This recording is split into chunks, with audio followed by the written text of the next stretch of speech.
श्रीराम जय जय राम। श्रीराम जय राम। श्रीराम जय राम। ओम नमः शिवाय। ओम नमः शिवाय। ओम नमः शिवाय। योग वासिष्ठ दिवस क्रमांक 469। उपशम प्रकरण सर्ग 86। वसिष्ठ म्हणाले, राघवा, अशा रीतीने तो दिवस संपल्यानंतर वीतहव्य मुनीने पुन्हा समाधीचा अभ्यास करण्यासाठी विंध्य पर्वतावरील पूर्वपरिचित अशा विस्तृत गुहेमध्ये प्रवेश केला.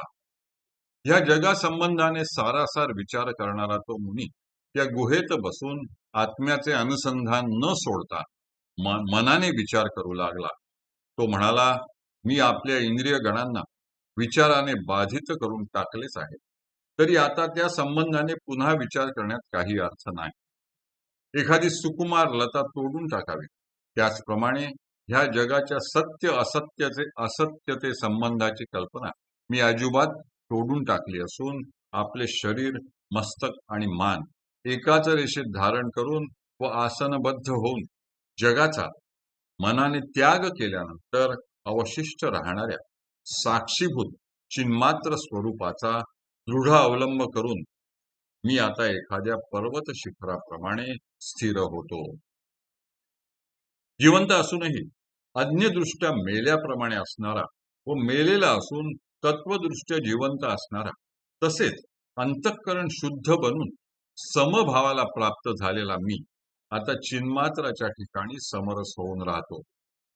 स्वरूपदृष्ट्या जागा असून निद्रित मनुष्याप्रमाणे द्वैताचे अवलोकन न करणारा व निद्रित असूनही स्वरूपानुभवामुळे जागा असलेला मी सर्व हालचाल बंद करून ह्या शरीराचा अंत होईपर्यंत स्थूल, सूक्ष्म आणि कारण यांच्या पलीकडे असलेल्या सूर्यपदाचा अवलंब करून राहणार आहे. मी ह्या एकांत स्थळी लौकिक दृष्ट्या एखाद्या पाषाणासारखा अचल होऊन राहिलो आहे, परंतु अंतर्यामी सर्वत्र स्थित असणाऱ्या शुद्ध सत्व प्रधान अशा सत्ता सामान्य रूपी ब्रह्मामध्ये निर्वेधपणे घडून राहणार आहे. याप्रमाणे विचार करून तो 6 दिवस पुन्हा ध्यानस्थ होऊन बसला व एखादा वाटसरू प्रवास करता करता वाटेत क्षणभर विश्रांती घेतल्यानंतर जसा जागा होतो, त्याप्रमाणे 7व्या दिवशी तो मुनी ध्यान विसर्जन करून पुन्हा सावध झाला. पुढे तो मुनी व्युत्थानानंतरही समाधी स्थितीमध्ये अखंड राहू लागला व अशा रीतीने त्याने जीवनमुक्त स्थितीमध्ये या जगात चिरकाल विहार केला. जीवनमुक्त स्थितीमध्ये असताना जगातील कोणत्याही वस्तूचे तो गुणदृष्टीने अवलोकन करीत नसे व त्यामुळे त्याला कधी हर्ष वा खेद यांची बाधा होत नसे.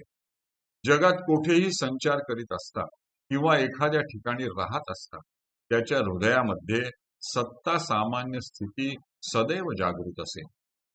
यावेळी त्याचे मन निर्विषय स्थितीपर्यंत जाऊन पोचले होते. मात्र सहज म्हणून तो आपल्या मनात विचार करीत असे, हे विषय भोगांचे सामर्थ्य क्षीण झालेल्या माझ्या मना, हे इंद्रियांच्या राजा, तू शांत झाल्यामुळे तुला आता कशा प्रकारचे सुख आणि आनंद होत आहे हे अनुभवले आहेस ना.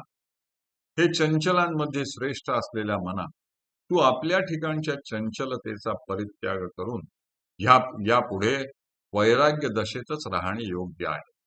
अरे हताश झालेल्या इंद्रियांनो, हा आत्मा इतप्पर तुमचा नव्हे आणि तुम्हीही आत्म्याचे कोणी नाही. आत्म्याचा आणि तुमचा आता काही एक संबंध उरलेला नसल्यामुळे आश्रयरहित झालेले तुम्ही आता माझ्यावर सत्ता गाजविण्यास असमर्थ आहात. रज्जूची विस्मृती झाल्यामुळे सर्पाचा भ्रम उत्पन्न व्हावा, तद्वत आत्मतत्वाची विस्मृती झाल्यामुळे आम्हीच आत्मा आहोत अशी भावना तुमच्या ठिकाणी नसतीच उत्पन्न झाली होती. परंतु आत्म्याच्या ठिकाणी उत्पन्न झालेली अनात्म भावना व अनात्म वस्तूंच्या ठिकाणी उत्पन्न झालेली आत्मभावना केवळ अविचारामुळे उत्पन्न झालेली होती. अर्थात ती आता विचाराने नष्ट झालेली आहे. वस्तुतः तुम्ही निराळे आणि तुमचा अभिमान बाळगणारा आम्ही निराळे. अद्वितीय असे ब्रह्म निराळे आणि प्राणवायूच्या आश्रयामुळे उत्पन्न होणारी कर्तृत्व भावना निराळी. तसेच विषयांचे ग्रहण करणारे मन निराळे आणि त्यांचा उपभोग घेणारा चिदाभास निराळा.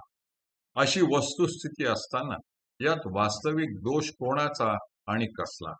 अर्थात दोष कोणाचाच नाही. हरि ओम तत्सत. हरि ओम तत्सत. हरि ओम तत्सत.